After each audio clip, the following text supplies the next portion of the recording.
Let's keep adding onto our recipe plugin. The next thing we want to do is create one of these dashboard widgets on the WordPress admin page. A lot of plugins add dashboard widgets to provide more info about the plugin itself or the data that it provides. It's perfect for adding a little news widget feed so users can be kept up to date with your plugin. Let's create one ourselves. The widget we'll create will provide the latest 5 ratings. Inside the main plugin file, add an action hook called wp_dashboard_setup. The function to call is ju_add_dashboard_widgets. Create a file in the admin folder named dashboards-widgets.php and define the function here. As always, make sure to include this file from the main plugin file. Creating a dashboard widget is really easy. You only have to call one function called wp_add_dashboard_widget. There are 3 parameters we need to set. First is the slug, which can be thought of as a unique ID. Set this to ju_latest_recipe_rating_widget. The second parameter is the title of our widget. Set this to latest recipe ratings. The last parameter is the function to call, which will display the contents of our widget. Set this to ju_latest_recipe_rating_display.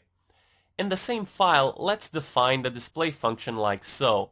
We want our widget to display the 5 latest ratings. To do this, we'll need the WPDB global object. Create a variable called latest_ratings that will contain the value returned by the get_results method of the WPDB object. The query we'll be using will simply select all the data in the recipe ratings recipe. To get the latest entries, we have to set the order by the ID column in descending order. Lastly, limit the amount of results returned by 5. Next, echo out some UL tags, and in between these tags, we'll run a for each loop that will loop through the latest_ratings array. The getResults method will return an array of results. Each item in the array will be an object. Now, I'm going to create 2 variables for the title and permalink. To get these values, we can use the functions getTheTitle and getThePermalink, which will return the values we need about a particular post. Notice that we're using these functions inside a plugin and outside of the loop. To use these functions properly, we have to pass in the post ID. We can get the ID by accessing the recipe ID property from the rating object.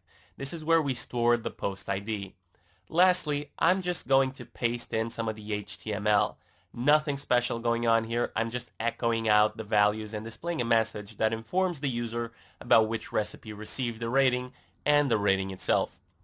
Save your changes and let's view the admin dashboard again. We will now see our latest recipe widget along with the latest ratings. If you don't see any ratings, then try rating a recipe and come back to this page.